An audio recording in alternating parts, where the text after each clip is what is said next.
Um, we have one more formal class left together, and the goal really of the next two classes is to, complete the plan. Essentially, you've been, every week getting new homework and learning new information about the various sections of your plan that need to be filled out.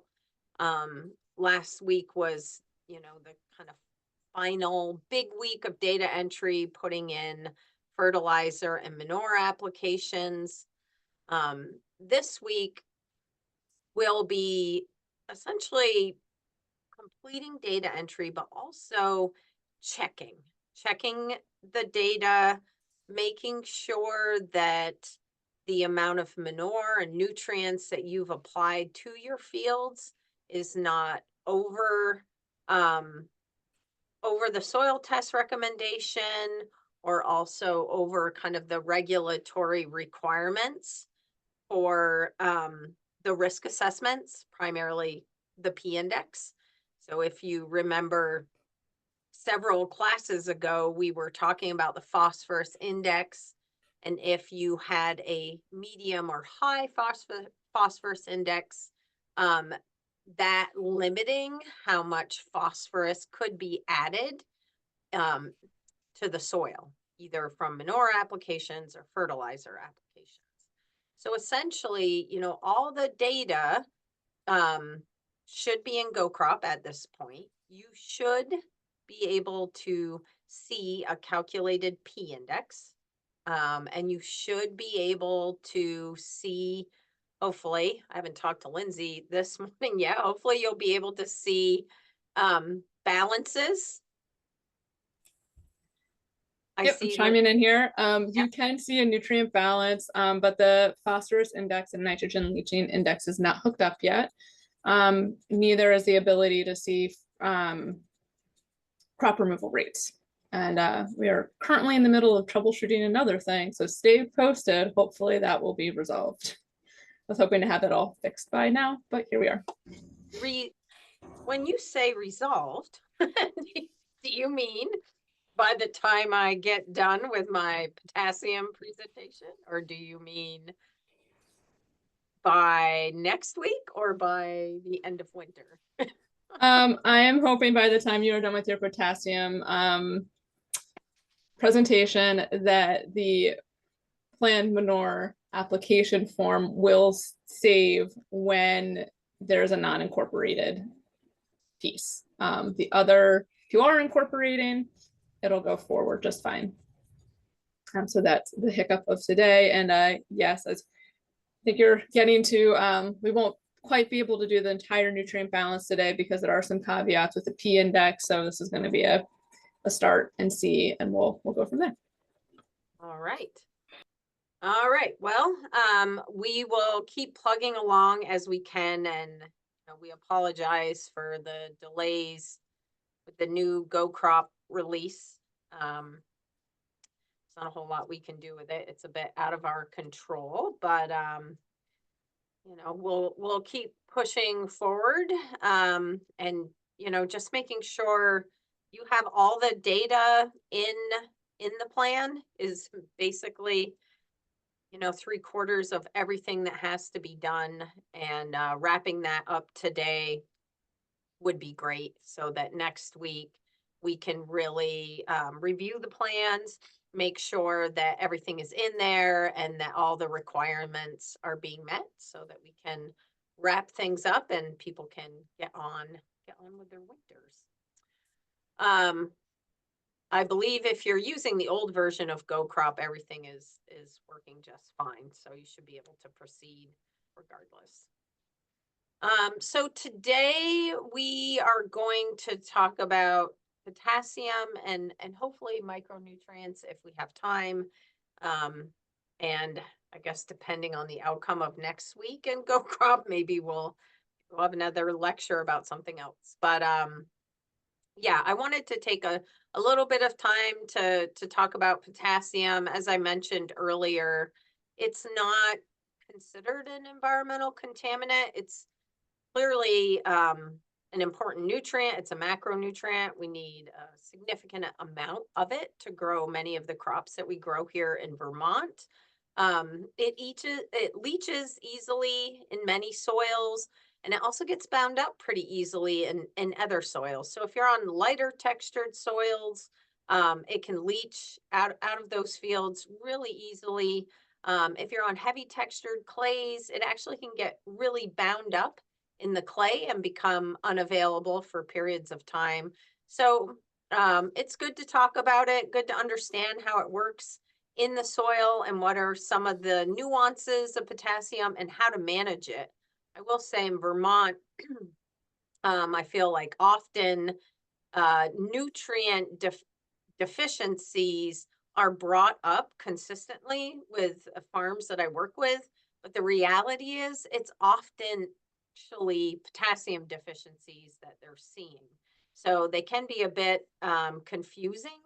And again, a lot of farms, like up in the Northeast Kingdom, um, essentially out of the Champlain Valley, we see a lot of low potassium soils, and really managing for that is important if you want to optimize quality of the crops, but also um, quantity. So no, I'm not showing any slides. I'm just blabbing away. Sorry. Am I going to show some slides? Let's see here. I was going to show some slides. I got to open up that presentation. Sorry. On potassium. Hit that.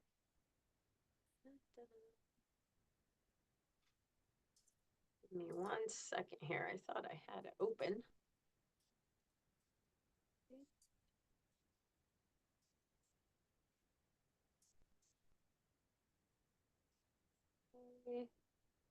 And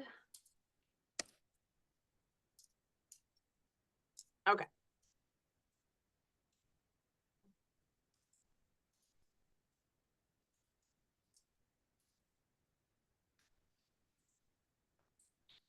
There.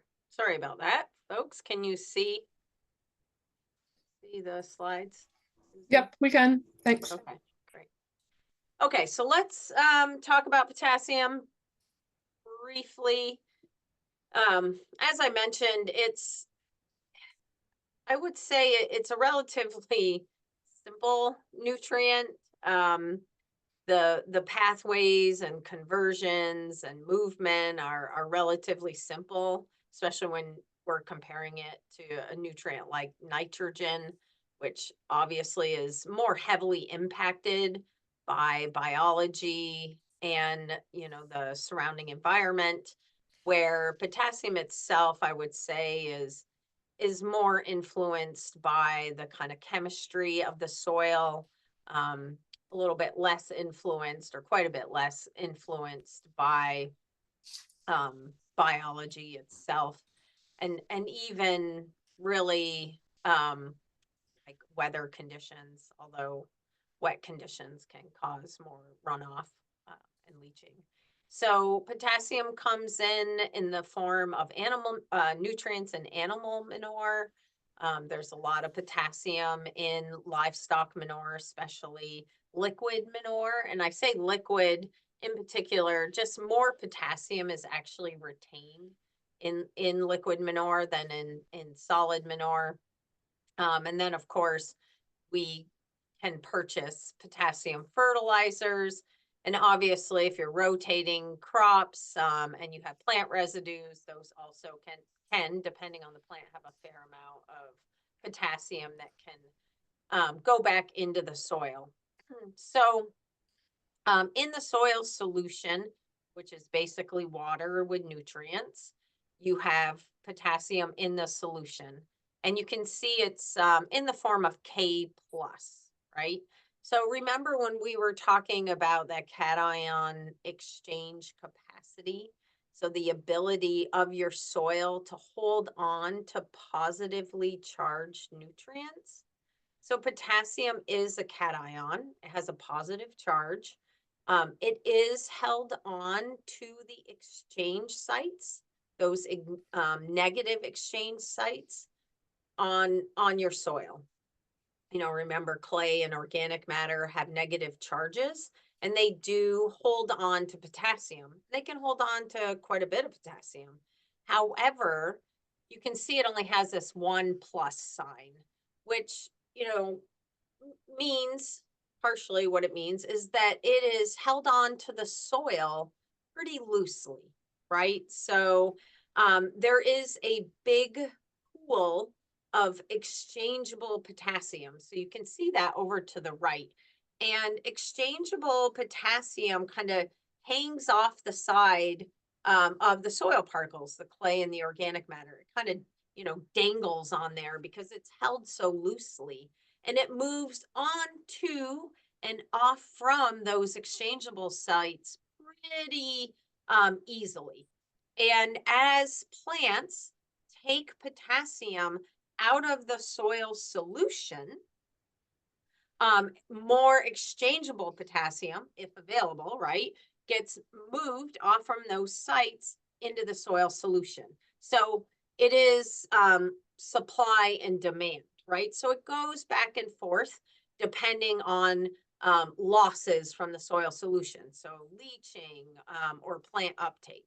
So again, it moves onto and off from fairly easily if there's something to move, right? If you're very, very low in potassium, then you don't have a lot in the exchange sites, and you also don't have a lot in soil solution.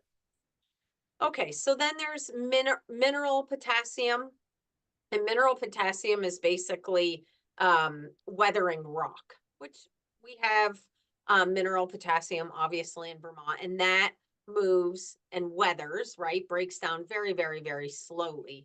And once it weathers, it can go into the soil solution, or it can become fixed potassium. So you see this kind of other little circle over there that's fixed. Fixed potassium is often potassium in clay in particular that gets stuck in between the clay layers. So certain types of clay, some of which we have in Vermont, can fix potassium pretty tightly. It kind of gets wedged in between the layers of clay. It can move out of those layers, but it's pretty slow.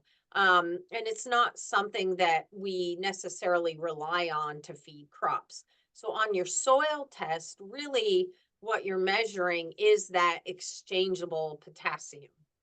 And again, the fixed potassium does move onto and off from those clay layers, but it's relatively slow. And then you can see, of course, you can move or lose potassium through leaching pretty easily. And you might say, well, why? It holds on to the negative charges, but because it's held so loosely, it is pretty prone to leaching. So if you have a light textured soil, river bottom soils are a good example of this. Along the Missisquoi, if you're on the Missisquoi River anywhere, or any other river for that matter, you're generally battling potassium. So I know I looked at some soil tests down in Rutland when I was there, very low in potassium. And again, it really has to do with the soil type and pretty significant losses from leaching.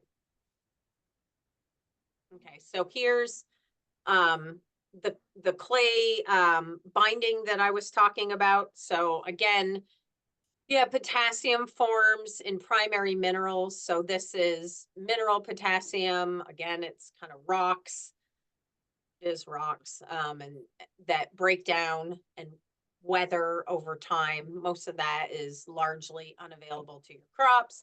And then you have the potassium, those little black dots that get stuck between these clay layers.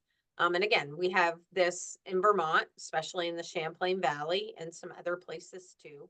And this is considered slowly available. So just a very small percent becomes available every year. And then you have exchangeable potassium and soil solution potassium. And really that's what you have available to your crops every year, to grow and be healthy and productive. So again, when people see potassium deficiencies, they often kind of misdiagnose them as nitrogen deficiencies. You can see the yellowing along the margins, kind of moving in, generally starting on the lower portions of the plant and moving their way up. So if you are on soils with low potassium, and it's easily lost through leaching, oh, excuse me, you really have to manage for this. And this is where I would caution you, especially when you're looking at your soil tests and the soil tests say, well, you need 200 pounds of potassium. You don't want to go on and put that 200 pounds of potassium on, right at the start of the season, because the likelihood of losing that is quite significant. And it can be lost in a couple of different ways. I talked about leaching, but it can also be kind of mismanaged by your crops. And it's not necessarily a loss, but it's kind of a lost opportunity. And I'll talk about that more in a minute. Okay, so managing potassium and calcium and magnesium interchangeably in the soil can impact, if you have a deficiency of one and kind of an overage of another, you can have metabolic issues in your animals, not from eating the soil, but from eating the crops that might have too much potassium, and not enough calcium or magnesium. Okay. So we do have soils that are very, very excessive in potassium, and that can impact how much calcium and magnesium actually get taken up by the crops. And when you have high potassium feed, we know that we can get milk fever and we can get other ailments like grass tetany, especially if you're grazing animals early in the spring. And again, it's very similar to how a rumen works or feeding livestock, where you're trying to balance these cations in the animal metabolic system. It's the same way with soils and plants. So if there's too much potassium, it will limit the ability of your plants to take up calcium and magnesium. And if you're low in your soil in magnesium, but really high in potassium, right, it can cause very significant imbalances in the feed, which then, as a result, when your animals eat those feeds, they can get metabolic disorders, like I said, like milk fever and grass tetany. So paying attention to how potassium is managed, um, how much you need or how much you don't need, and how and when you put that on the fields is really important. And I said last week, you may not remember this, when we were going through the soil test, if you have a recommendation for magnesium, it should not be ignored, because you do need a balance of these cations in the soil, so that then you're producing balanced forages that your livestock are consuming, right? So when these things get out of balance in the soil, it leads to forages that are out of balance, then feed that's out of balance, and then animals that end up with metabolic issues, right? So paying attention to this on the soil test and when you're fertilizing is critical, to feeding your animals. All right, so let's talk about management of potassium.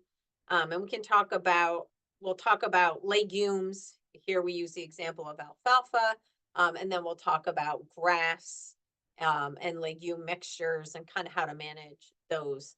But we know that if you're growing alfalfa or really any legume, they require lots of potassium. They can remove, as you can see in the slide, 45 to 70 pounds of potassium per ton of dry matter. So, if you have good alfalfa ground and you're managing pretty intensively, it's not unheard of to pull off 5 or even 6 tons of dry matter from those fields in a season. So you can see with adequate potassium fertilization, you could be removing 200, 300 pounds of potassium from the soil every season. So a crop like alfalfa, and again, other legumes too, not quite as much as alfalfa, require a lot of potassium. Now we know in alfalfa in particular, especially in those big tap roots of alfalfa, potassium is required to reduce, adequate potassium is required to reduce winter injury in alfalfa. And that's because potassium acts a little bit like antifreeze in the roots. So if you're managing alfalfa, it's a good time to remove excess potassium if that's an issue you're having. But it's also a crop that if you don't have excess potassium, you really need to make sure you're adding an adequate amount to keep the crop healthy. And really, that goes with any kind of legume. So if you've been disappointed about the amount of clover you have in your fields, maybe you planted it, or maybe you've been frost seeding it, but you just, you're not getting anything. Or maybe even your alfalfa stands aren't lasting as long as you'd like them to. Take a look at the potassium levels on your soil tests. Are you supplying adequate potassium for that crop? And we talked about this a couple of times, but legumes love potassium. They also like high pH soils, and they require a lot of boron. So making sure that you have or you're supplying, the right nutrients and environment to grow legumes is important if you want to grow legumes. So if you're not able to grow them, oftentimes it has to do, with the environment itself and making sure you're managing for legumes. And potassium is one of those pieces. All right, so when we're talking about grass, now grasses also um, like or require a good amount of potassium. Okay. Um, and they're more efficient about removing potassium from the soil. They have more roots, they have that fibrous, large root system that is very competitive for nutrients. So oftentimes, the grasses are much better at grabbing the potassium than a legume is. So if your soil test levels are low in potassium and you're trying to have a mixed stand, which most people are, of grasses and legumes or grasses and alfalfa, um, clover, white clover, whatever it is, you need to make sure that there is adequate potassium there to feed the grass and the legume. If the potassium levels are low, the grass is always going to win, which again is going to cause the legumes over time to dissipate, right? So it's really important to manage the potassium properly so that the grass and the legumes have adequate amounts. So again, check your potassium levels And if you're low in potassium or you're at a kind of medium low level, you'll likely again see a crop response from adding that potassium to the fields. I hear a lot from people that when they add wood ash, they see a serious response. Oh, the amount of clover I had after I added wood ash was crazy. I couldn't believe it. So, wood ash is a great source of potassium. Wood ash is also a really good source of calcium, right? So, the wood ash will drive up the pH and it will add potassium to the soil. And in addition, it adds a good amount of micronutrients. So it adds boron, adds manganese, and some other trace minerals, all of which legumes love. So wood ash is in a way a very complete fertilizer for supporting legume growth on your farm. It also tends to be a, I don't want to say cheap, but an economical approach to managing potassium if you have low potassium levels. Okay, so let's talk about, looking at soil tests and how we approach managing and fertilizing um, for potassium.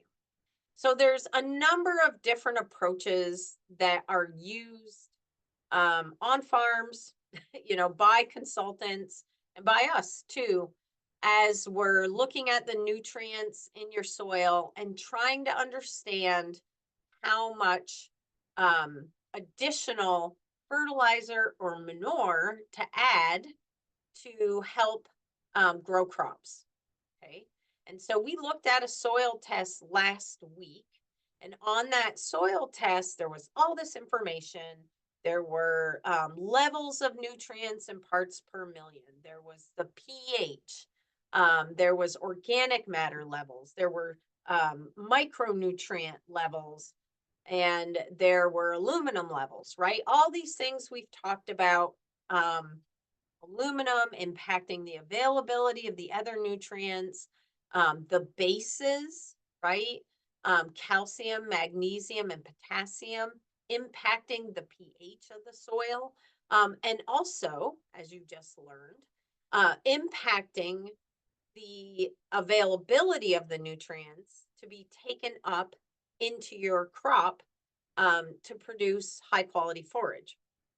So there's a lot of different ways to look at that soil test information and put a recommendation into place. What should you do as a farmer to manage your crop to get high yields and quality? So we use a bunch of the information, right, in different ways to make those decisions. So the first approach, I guess, is called the sufficiency approach, which is based on maintaining a critical soil level of exchangeable K, or any of the other nutrients as well, like phosphorus. So this sufficiency approach is what we talked about last week, right? Where I said, if you're in the optimum level, then you're just maintaining nutrients. If you're in the low level, it means if you add potassium, as an example, you will likely see a crop response. But once you get into the optimum level, you just need to maintain that. There's enough there to grow your crop, but as you grow crop after crop, those levels will go down. So you're basically maintaining how much is in the soil. So you're kind of adding enough back to kind of grow the crop and to build up the soil or maintain the soil level. All right, so we looked at that on our soil test. Then there's what's called the maintenance approach. And that's based on the replacement value of nutrients removed by the crop. So the maintenance approach is an approach that is used but should be used with caution. Okay, and we'll talk about why here. So the maintenance approach doesn't actually even bother to look at a soil test, right? The maintenance approach does not look at any of the nutrients in the soil. Like there's a lot of nutrient in the soil. There's a ton of potassium, um, and we don't really need to add anymore. Okay, that's a sufficiency approach. The maintenance approach just says, "Oh, I had this alfalfa crop. I'm removing 6 tons of feed, and in that 6 tons, um, there's 350 pounds of potassium. So I'm just going to put 350 pounds of potassium back onto the soil to replace what I just removed." Okay. Um, we talked about this in class, right? Where if you take, take, take, the levels of nutrients in your soil will go down, down, down, right? So we need to put back at least, okay, what we're removing generally, right? But if you already have a very nutrient dense soil, you don't really need to replace immediately everything you just removed. All right. Um, and I realize this is a little bit confusing, but if you've been adding manure for years, and I gave you the example of this, and your crop is taking away, right, a lot more nitrogen than it is phosphorus, you're building up the amount of phosphorus in the soil.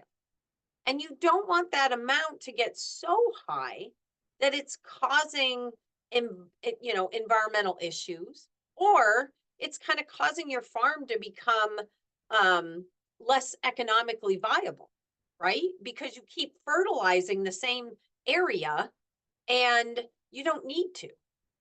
So you may be wasting money. So the replacement approach should be used with caution. Okay, it's not generally the best approach.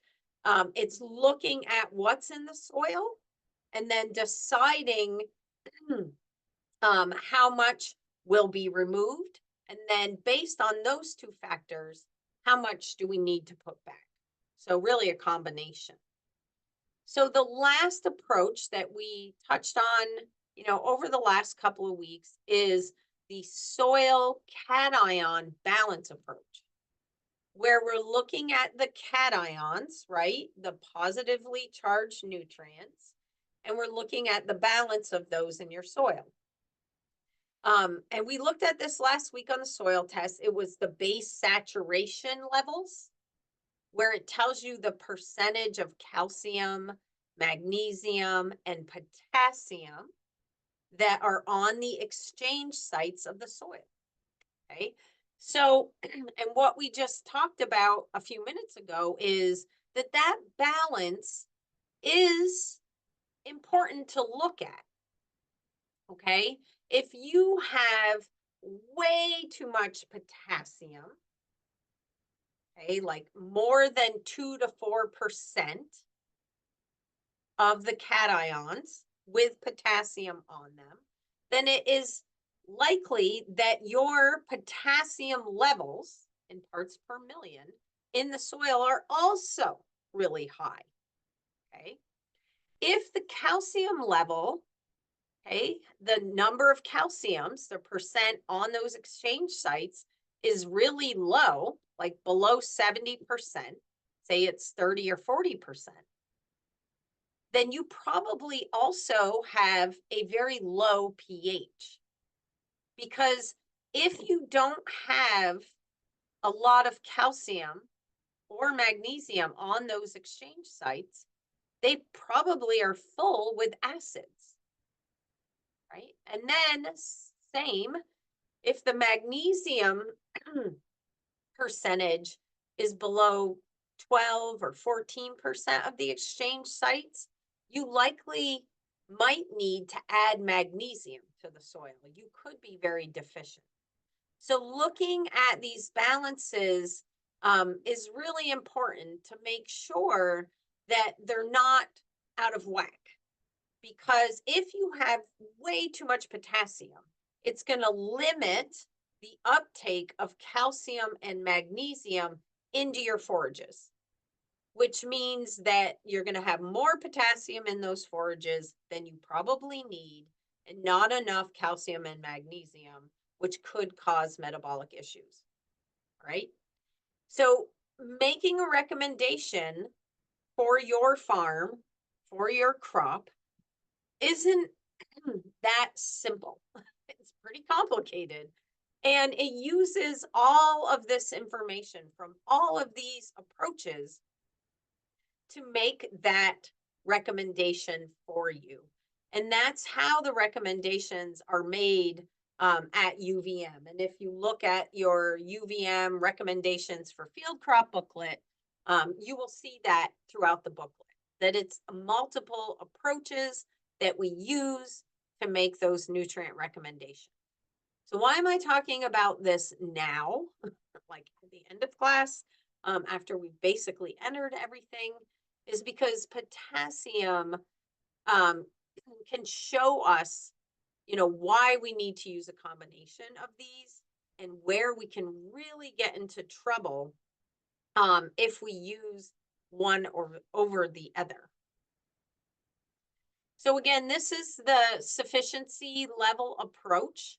And this is what you see on your soil test pretty clearly, where we're looking at low, medium, optimum, high, and excessive levels of nutrients.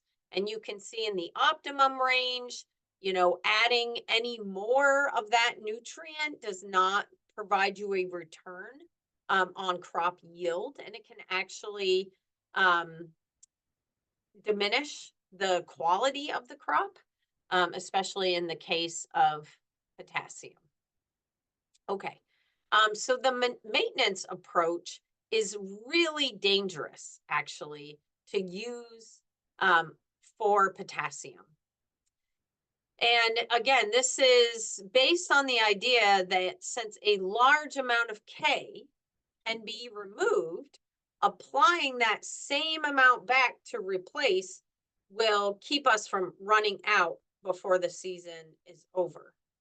Now, this is not a good approach for potassium. So again, if the recommendation is for 300 pounds of potassium, and the season before, let's say you removed alfalfa and you figured out that you removed 400 pounds of potassium, would you want to put back that 400 pounds, or would you want to use what's on the soil test?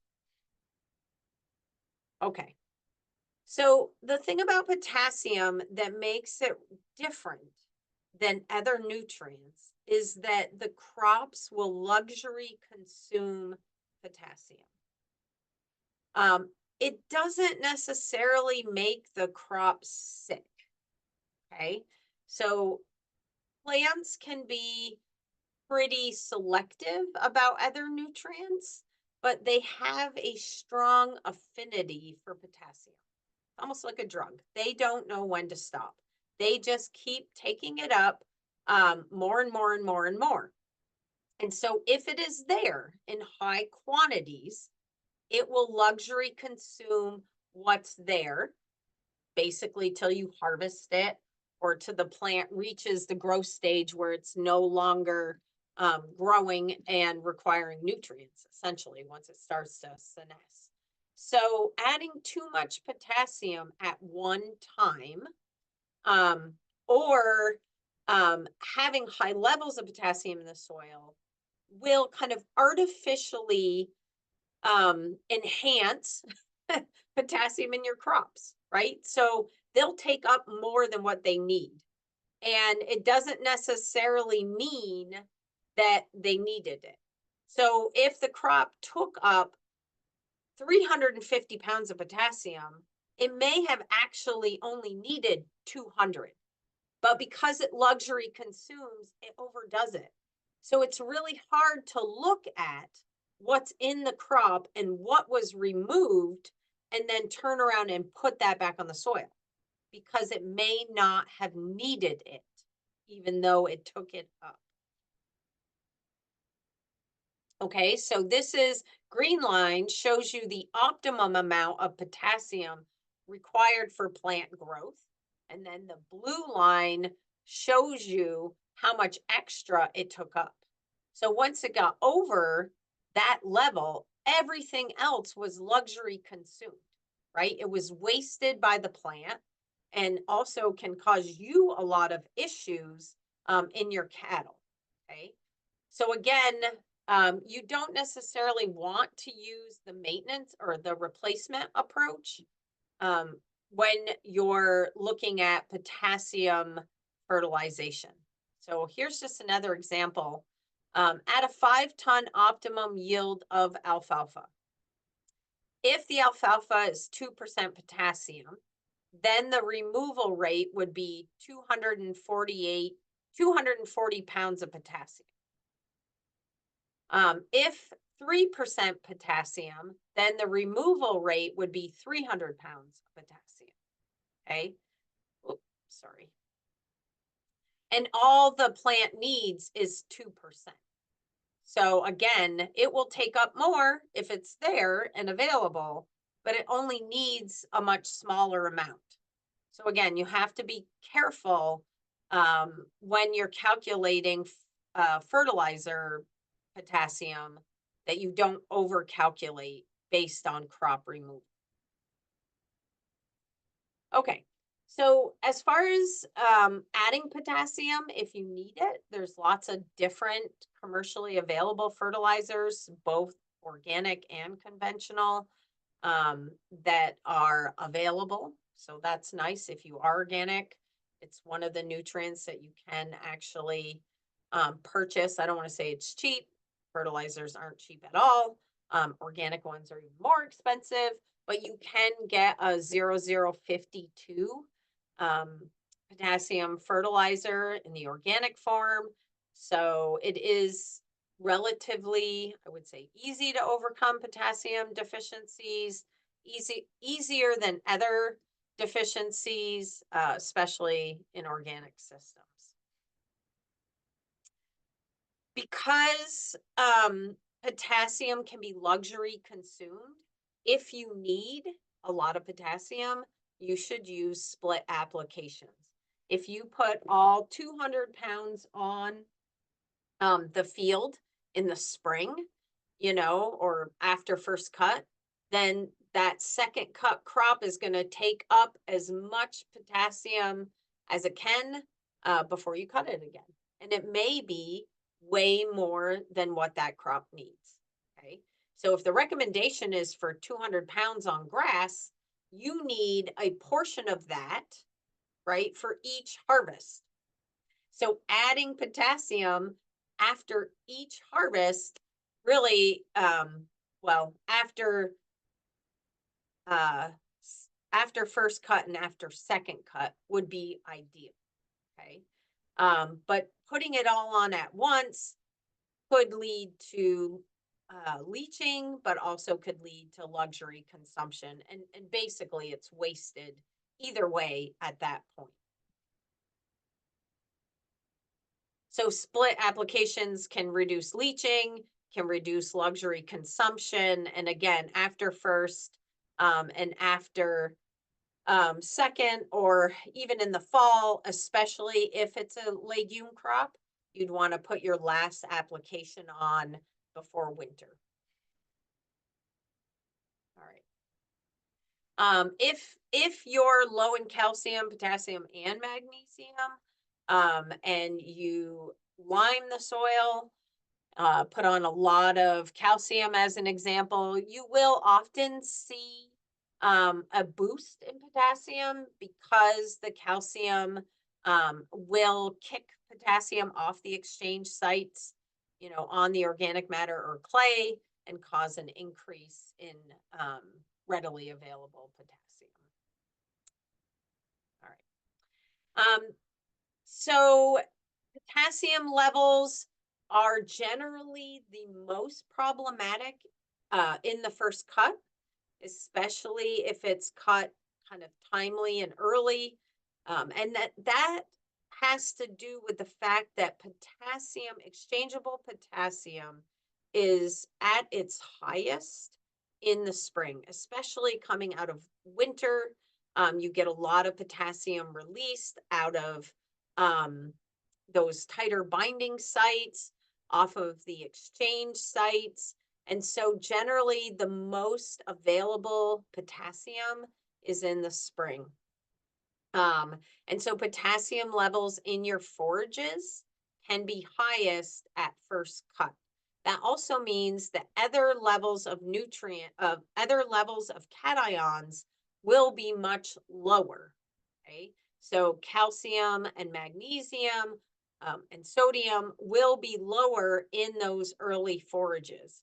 And again, this is why if you're grazing and you're on soils that are high in potassium, but maybe low in magnesium, you can end up with grass tetany because the potassium levels will get into the plant. If they're higher, they'll get into the plant at higher rates than the other cations.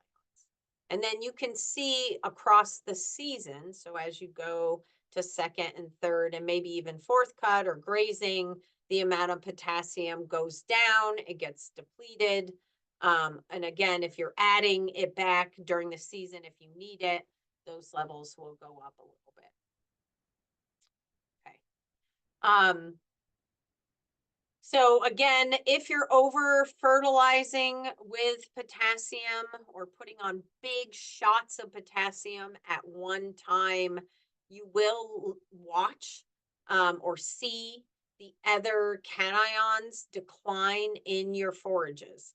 So here's just an example of potassium fertilizer being added at different rates. So from 0 all the way up to 350, and this is in kilos per hectare.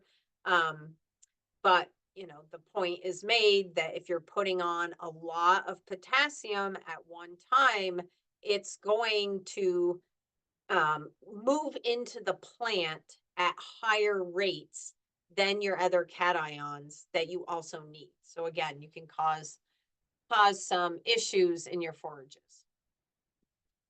Now, interesting enough, potassium uptake into the plant and nitrogen uptake into the plant are very closely linked.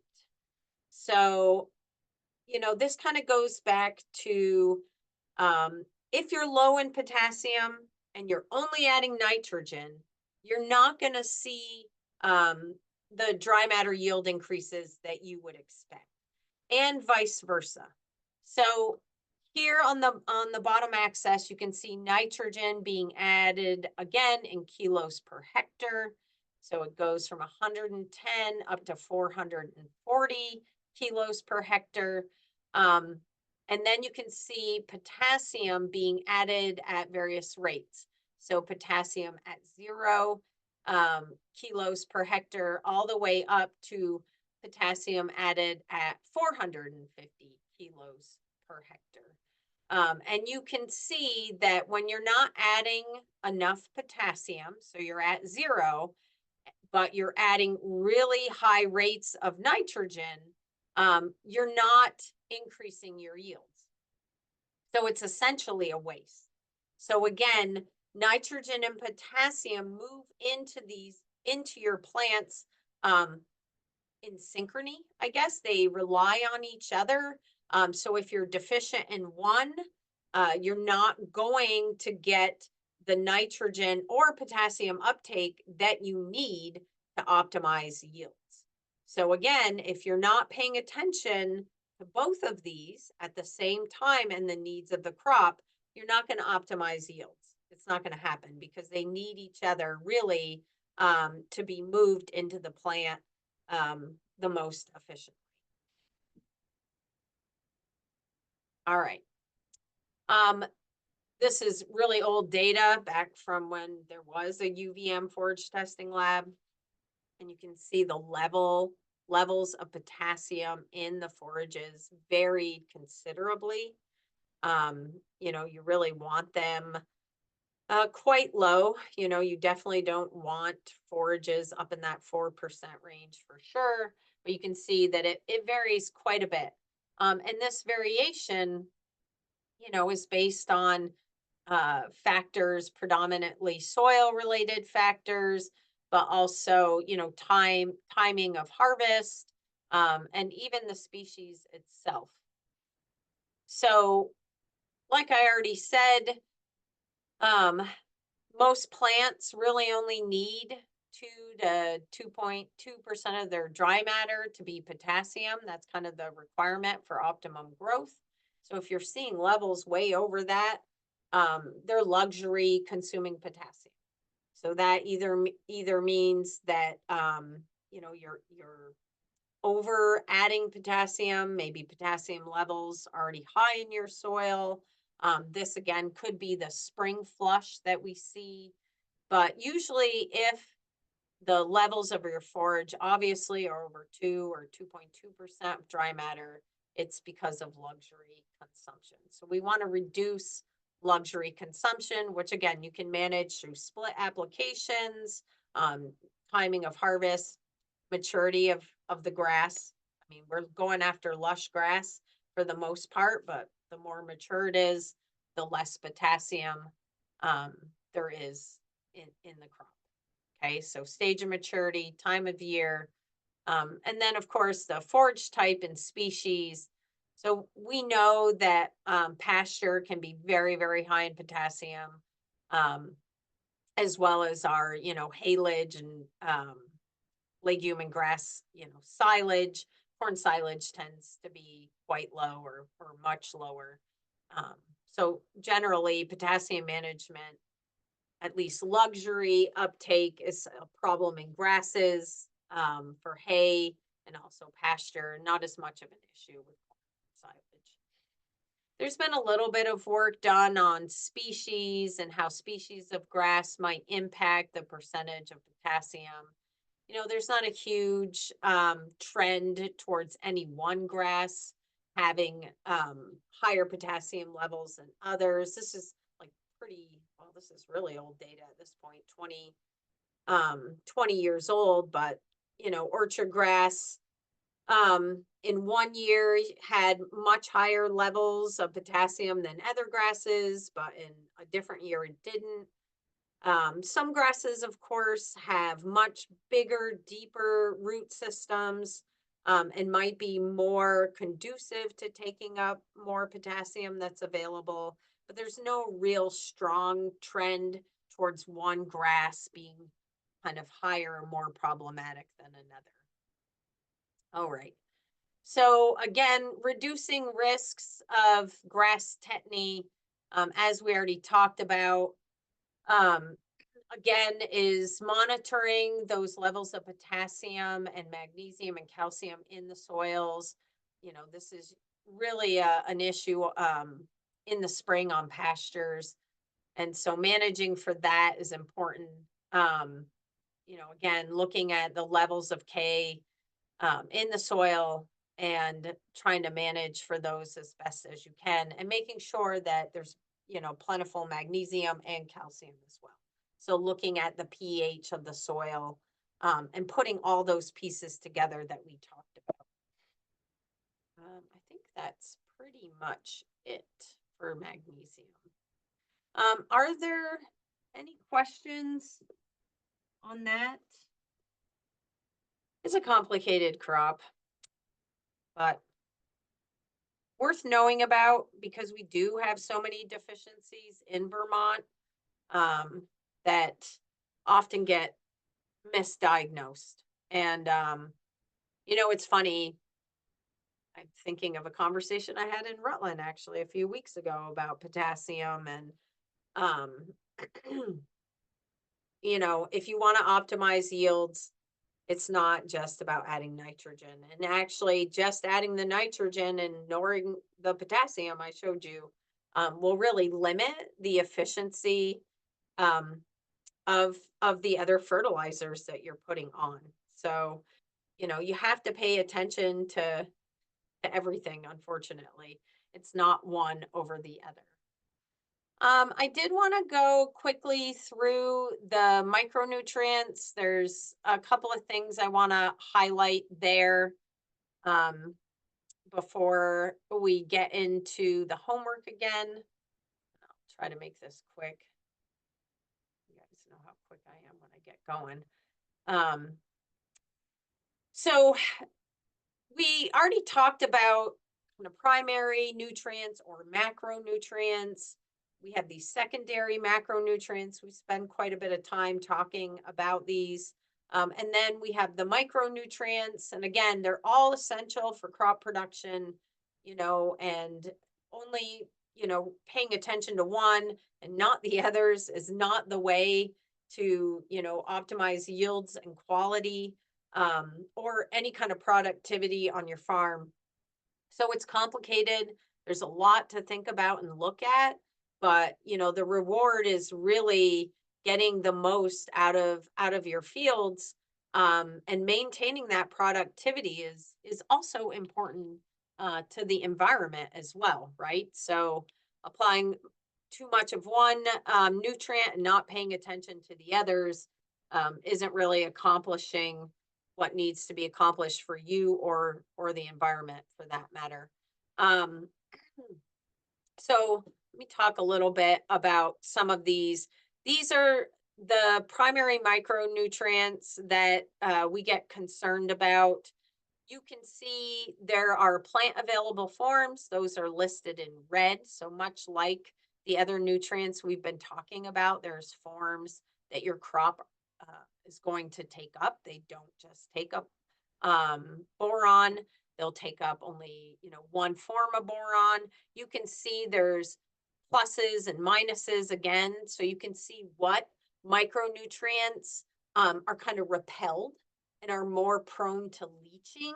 And then you can see those that have positive charges that can kind of stick right onto the soil or will bind up with other nutrients as well. So boron is very prone to leaching, and we tend to have low boron fields in Vermont, especially once you get out of the Champlain Valley, but also in the Champlain Valley as well. Boron is a critical nutrient for legumes, and it is recommended broadly across the state of Vermont to be adding boron back to your legume fields. And we often see boron deficiencies. There is some boron in your manure, but it is a recommendation to add more on a yearly basis, especially in fields with high levels of legumes. And a good way to add most all of these is through wood ash. So molybdenum is another nutrient and manganese that is used quite a lot by legumes, very important. And we have seen deficiencies of these in Vermont as well. Again, it's hard to add micronutrients to the soil. And often the best way to do that is through livestock manure applications. You can add micronutrient packs, like fertilizer packs. But again, you're applying these in half a pound per acre. You have to have a way to deliver that. And that's why I kind of talk about wood ash, because that's a way to deliver micronutrients pretty efficiently and gain other fertility as well. Okay, so here's a list of crops, and you can see kind of the relative micronutrient needs of these various crops. So if you look at alfalfa, you can see it has a very high need for boron, medium for manganese, molybdenum, and copper. If you look at corn, you can see it has a very high need for zinc. And we provide zinc recommendations for corn in Vermont because we do have deficiencies throughout the state. You don't need to just add zinc always. You should be looking at your soil test and making a recommendation based on that. Soybeans, Wheat, oats have very high needs for manganese. And I have seen manganese deficiencies in soybean in Vermont. So something to pay attention to there. And again, different crops, some people grow quite a lot here and others they don't. But just to show you some of our predominant crops and where those micronutrient needs come, and generally why we do recommend zinc and boron throughout the state. So, like I said, micronutrients are really important. They're critical, actually, to growth. And you can just see some of the metabolic processes here and the different micronutrients that are involved in those processes. So, not something that we really should take lightly, something we should definitely be thinking about. Again, we need really, really small amounts. And the difference between being deficient, being sufficient, and then being toxic, is pretty small. So you have to be careful. That's why if you have to add micronutrients, you determined a need, you have to think about how you're going to carry those out into the field because you're usually only looking at a pound per acre, maybe even less, sometimes 10 or 12 pounds, but still, how do you get a pound across an acre distributed? And that means you have to have some other carrier usually. So just something to think about. If you're looking to actually diagnose some micronutrient, soil tests for zinc, primarily here in Vermont. You can use those for manganese and boron too. But for in Vermont, our recommendations really use soil tests to look at zinc. If you're suspecting or thinking you may have another deficiency, plant analysis is the best way to go about figuring that out. And each type of plant that you grow has a different growth stage at which you sample the plant for analysis. So if you are suspecting some issues with micronutrients, you're probably reach out to somebody in extension, and we'd be able to, help guide you to get that analysis done. So when would you actually apply micronutrients, um, or think, really be looking at deficiencies? And again, it's like if the crop requirement is high and your soil test level is low, and there's some other factors as well. Get through this. I already talked about this. So besides the soil test levels being low, like in the case of zinc, and the crop need being high, like in the case of zinc or boron for some of our crops, there are other conditions that may sort of drive you to be adding micronutrients, maybe more regularly. So, when you have sandy soils, as an example, and you have nutrients that leach, um, and you're not adding organic matter regularly, you may think about um, adding micronutrients. Seriously, think about because sandy, low organic matter fields with very sort of um, not long-term kind of applications of manure are the type of fields in Vermont anyway, where we see issues with micronutrient deficiencies. There are other factors that we see periodically, like oftentimes people will call and they'll see like weird striping in their plants in the spring. And sometimes that has to do with it being really cold or really wet, or something about the conditions that is causing a micronutrient deficiency to kind of show up. So remember, we talked about pHs being way too high, way above 7. Sometimes when you have really, really high organic matter soils, you can see some micronutrient deficiencies. And again, when it gets really cold or really wet, oftentimes we'll see some oddities out in the field. Okay. Magnesium deficiencies, again, can be pretty common in Vermont. And that's why I said it's important to look at your levels of potassium, calcium, and magnesium on your soil test. If you're getting a magnesium recommendation on your soil test, you should be adding magnesium. Okay, that should not be taken lightly. Um, you know, I don't see it that often, but when I see it, it's like, okay, we need to do this because it is going to cause issues in your crops and possibly your animals. Okay, we already talked about these things and metabolic disorders, so we don't need to talk about that again. Um, Sulfur deficiencies, there's a lot of concern about this. It is true that, you know, we do see sulfur deficiencies in Vermont. I don't want to say they're rare. They're more common than we think. Oftentimes, many of our fertilizers have some sulfur in it, but we'll more likely see sulfur deficiencies again on really sandy soils, soils that have low organic matter and very low additions of manure or other organic materials, where we get a lot of rainfall in those particular years, and again, where we see little or no manure.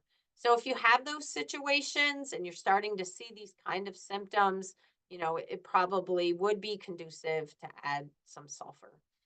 Okay. I'm not gonna go into this because I want to leave Lindsay enough time to go into go crop. But again, I don't want to give people the perception that we are not concerned about micronutrients, because we are. And especially as we see less livestock in the state of Vermont and less manure on some of our agricultural fields, with the amount of rainfall we have and with that sort of less organic matter going back onto the fields.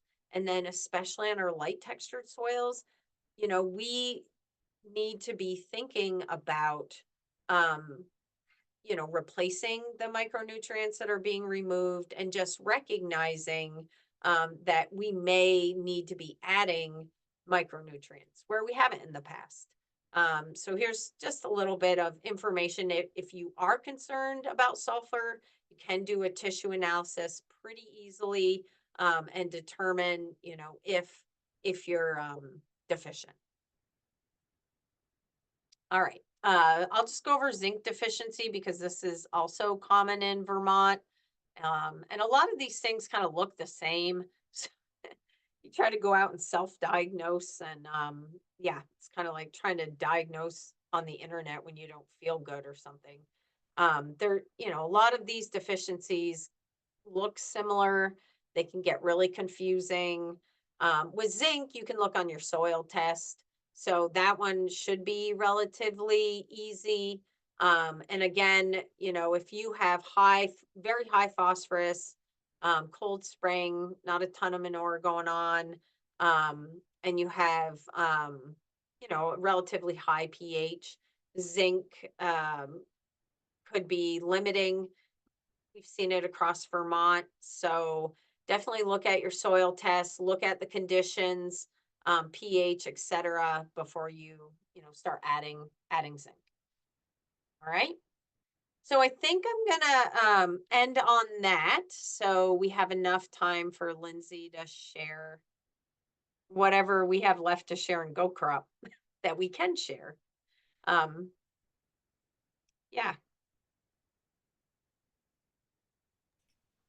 All right, yeah, I think this will be quite a bit shorter than last week. So I'm gonna go ahead and share my screen and get started here.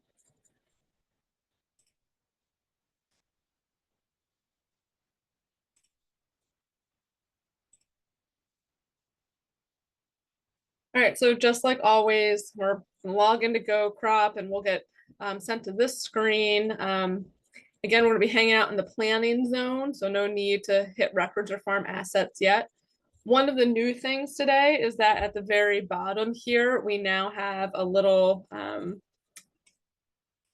cloud that lets us know if we have been syncing to the cloud. And so this can be especially useful if you're logged into Go Crop and you're wondering if your records are going to update from what you had entered into the phone app. That said, if you have the phone app and you're using it for records, you're also going to need to make sure that that's connected to Wi-Fi or cell service so that those records can get uploaded into the cloud and then shared with the browser here. So just wanted to let you know it's a new feature there. And we're going to click on our plan. We've got our checklist, and I'm going to go right to nutrient balancing today, assuming that everything else is filled out. And I'm going to go to my new field that I created, which is the oval field. And I think I just want to have a note on recommendations before we get into some other pieces. Last week, when you used GoCrop, recommendations did not automatically generate. This week they do. However, if you see that it says recommendations, there's an error, it might be because either you haven't entered in all your crop information, including anticipated yield, or you don't have a soil test. So make sure that if you have an error before being overly concerned, double check that you've got your soil test in and that you have your crop information in all the way as well. That said, too, we are still in the beta stages here, where this is our first look at our automatically generated recommendations. And if you do see something that is amiss with the recommendations, please let me know. So this is in particular with folks who have been using GoCrop a lot and have a lot more experience. If you're helping a farmer out and you're like, this doesn't seem to be calculating right, let us know, but it should be going ahead pretty easily. So here we have our layout here, and I don't think this will change too much more in the next release, except we'll have our added P index and nitrogen leaching index showing here as well as a balance of crop removal. So this is kind of bare bones, and we do need those other pieces of information to create a nutrient management plan. We'll get into that a little bit more next week. But in general, on the left, you'll have your table with your different rows. So the top is your headers, it's your nutrient, nitrogen, phosphorus, potassium, any lime recommendations. Your first row is going to be what's recommended. And again, that's going to be pulled off of your soil type and the crop you said you'd grow, as well as potential yield of the crop. And that'll be generated here as well as displayed here. If you have any past year's credits, you can add these if you've applied any manure, that would show up here from your records. Otherwise, I would strongly recommend making sure that if you are rotating from a hay to a cornfield, that you would add that in for 2024, 2023, if you made the rotation in either of those years. And we'll go over what that looks like. But in general, as we fill out these different rows, our balance at the bottom will start to show the difference. So our past years, any plant manure applications, any plant fertilizer applications, that'll sum those up in total credits, and then it'll give us a balance of recommended versus our credits. So let's go ahead and see what that would look like. And I'm going to start with what a planned manure application will look like. If you, for example, aren't planning on applying manure to this field and you want to capture that, you can just say none this year. And the little add button will go away and it turns to green. However, if you already click that and going back and reviewing, you're like, well, actually, I do want to put a planned manure application here, we can just bring all that back by clicking the skip to none planned, and it'll bring the add button back. We'll go ahead and do that. Then we have these drop-down menus. So we have our add a plan, it'll say plan manure application. If we click plan manure application and want to change it, we can't. That's just what it defaults to here, which is fine. And then we'll choose our planned date. And we have these mainly two pieces to choose from. One will be the month. And then early, mid, or late, or if you really wanted to choose a specific date, if you're like, I know I'm going to go out May 20th. Typically, you know, it's hard to make a plan that concretely. So we stick with these kind of vague early, mid, late, and whatever that means to you or how you best think about that. And then because we're in plan manure application, it defaults to showing us just our manure source as our nutrient source. Remember, I in this plan created pit or stack. So you'll choose whichever one most applies to your plan date. You'll choose your rate. And Go crop will default for you the units that are associated with the manure source. If I click this, we do see that there are pounds per acre and wet tons per acre. But if you're choosing a manure source and it's defaulting to a unit, please use that unit. If you see when you are putting the unit down that it doesn't match your expected source, the best way forward is to actually go back to your nutrient source and make sure that the correct manure type is chosen, if it's a solid, semi-solid, or a liquid. And then we'll choose incorporation method. We haven't quite resolved our issue. So if this is something you're broadcasting and not incorporated, this may be a planned application that you want to skip for now and make a note to come back to, because the screen will kind of blow up, and I'll show you what that looks like afterwards. But otherwise, you'll choose the incorporation method, inject moldboard chiseled disc, and then put time to incorporation. One thing that I've noticed here, and this is a little bit of a bug that we hope to resolve, is that the default drop down looks like it says days, but as soon as you put a number in, it'll change it to hours. So just make sure that that actually matches what you're planning on doing.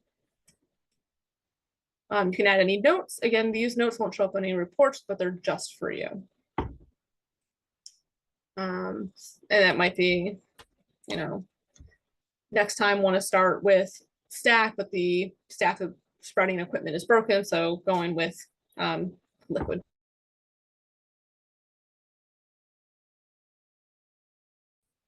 And that's fun. And we're just gonna discard this, but that's what that form looks like, and we'll see what happens. I just clicked save again. It looked like that pop-up happened because my internet was connection was unstable, but now we can see that I have my plan manure application, my rate, my manure source, and that the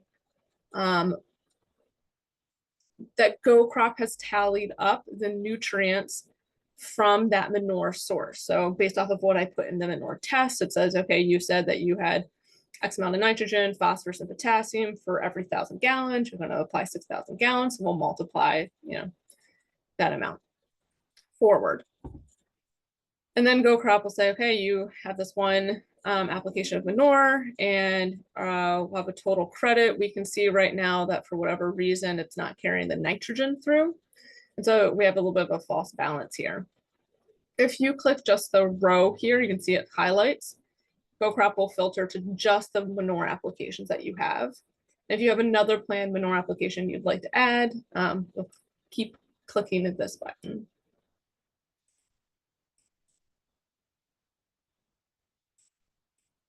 Try stack this time. And the moldboard, we'll say late October, and we'll moldboard after 5 days. And you might see the scary screen, which basically says that something's happening in Go Crop that is unable to make that calculation. And right now, this is part of the issue that we've been seeing. So if you do get this screen, unfortunately, what this means is I don't think you're going to be able to progress any more on this field. I'm not sure exactly what I clicked in this because I knew that it wouldn't work with unincorporated, but wasn't sure that we would get this with moldboard. But to get back to your field or field list anyway, you'll click the back button.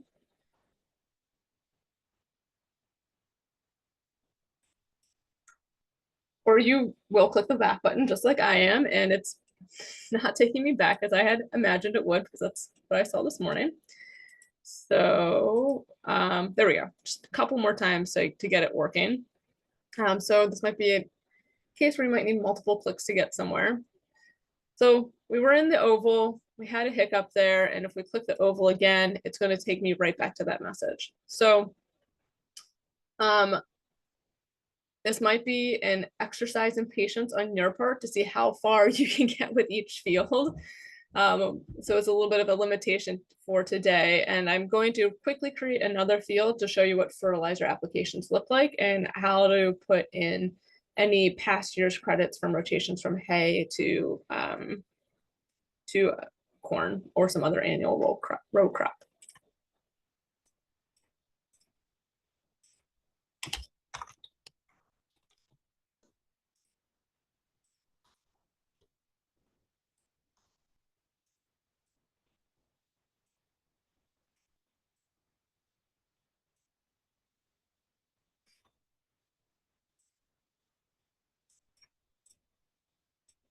want to make sure I get those recommendations in. So I'm going to quickly add a soil test here, but hitting a hiccup here on that opening.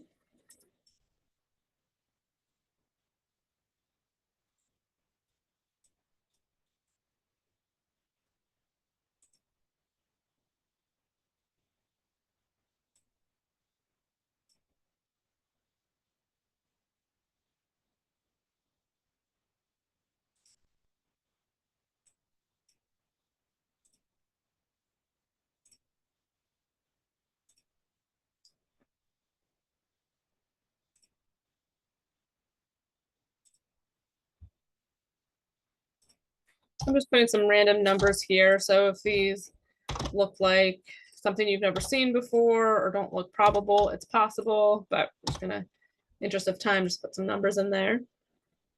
And then I'm gonna add my crop so that we can also see again the recommendations. Real quick.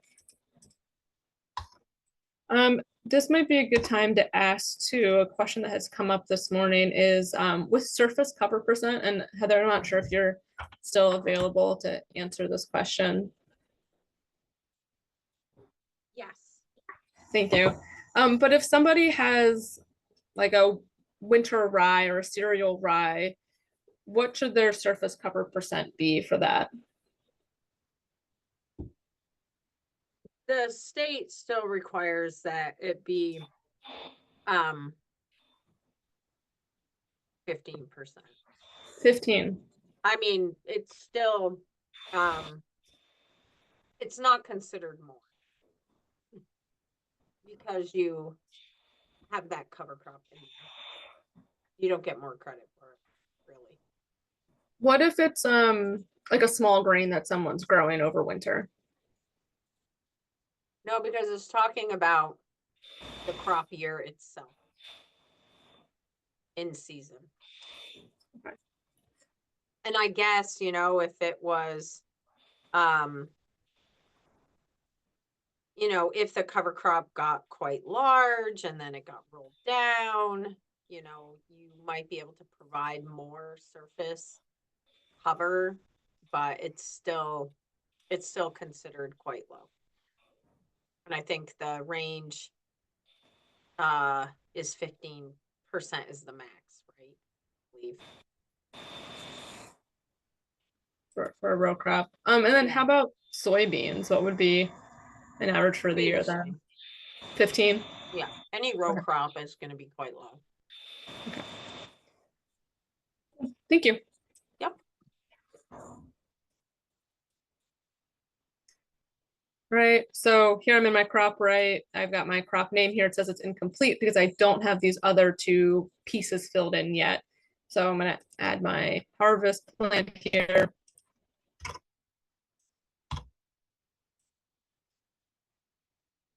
And then once I fill that in, my recommendation also fills automatically for me. I'm gonna go to my nutrient balance by clicking here on the left. If you want a slightly different view of this, you can also collapse your side menus. And that'll kind of enlarge your plan on the right, and your nutrient balance on the left kind of stays the same size. So I'm going to go into planned fertilizer application. And it looks just like that planned manure application form with a little bit of different caveats here. But same thing, we're going to use the planned date, month, and you can see that it says of this plan year, please just keep that as it is. Your other option is of the following year, but we're staying with this plant year pretty much all the time. So just stick with that. You'll see your fertilizer drop down. In this example, we only have two because we only enter two. So if you, sorry, just see. Heather also just posted the response for surface cover in the chat. So that's there too for reference. If you go to this dropdown and you don't see a fertilizer source that you plan on using, you can go back to your nutrient sources in your balance tab, or not your balance, but in your nutrient sources tab over here.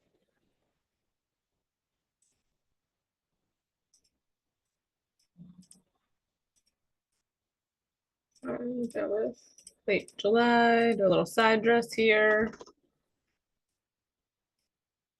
And incorporation, again, you'll choose one of these. I did just get a message that the time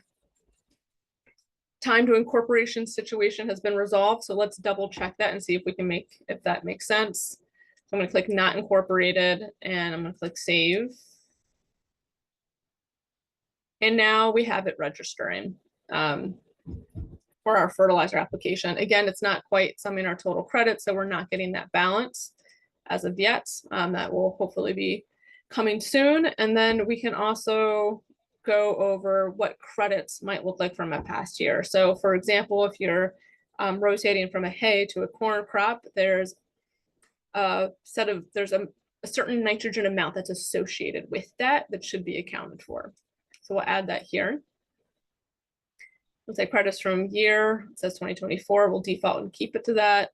And then we can choose either credits from crops or credits from manure. We're going to concentrate on credits from crops for this example. And again, we have some help text so we can see what that looks like. And we'll look at our drop-down menu. So we have some options that encompass levels of alfalfa or other legume, if you've got soybean or peas, or if it's just grass, if it's low yielding or high yielding. And I think low yield is like 2 tons and below. So if anything above 2 tons would be in your high yielding category. And just to let you know too, that based off that the more legume you have, the less of a nitrogen recommendation you will have at the end of your balance. Your nitrogen recommendation will stay the same, but there's a lot of nitrogen coming from your alfalfa or legume plow down credit that will offset in the balance of how much you need for nitrogen. So we'll do that for crops. And we'll try again.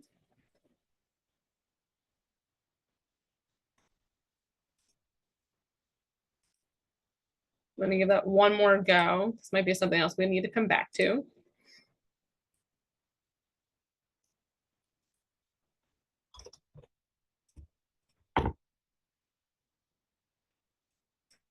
So again, that's something you'll need to earmark for next time or when you're working on this later to input any credits from 2024. So my apologies that we're still a little bit in flux here. I will work with the developer over the next few minutes here to see if we can troubleshoot anything else to help this go a little bit more smoothly.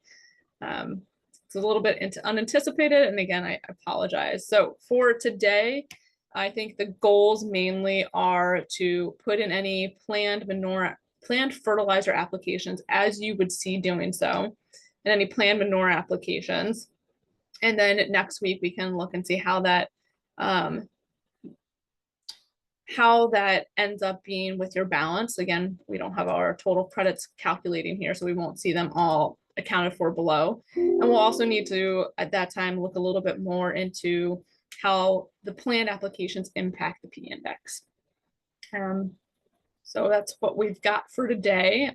Please keep your eye on Zoom chat for any updates of things that hopefully will be resolved shortly.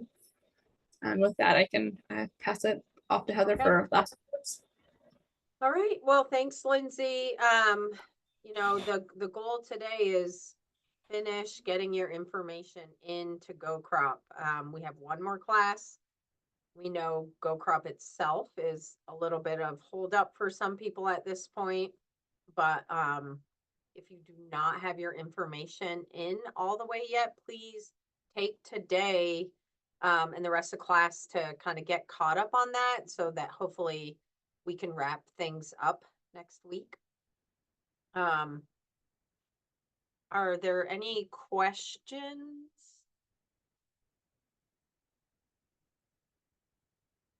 Okay, well, seeing none.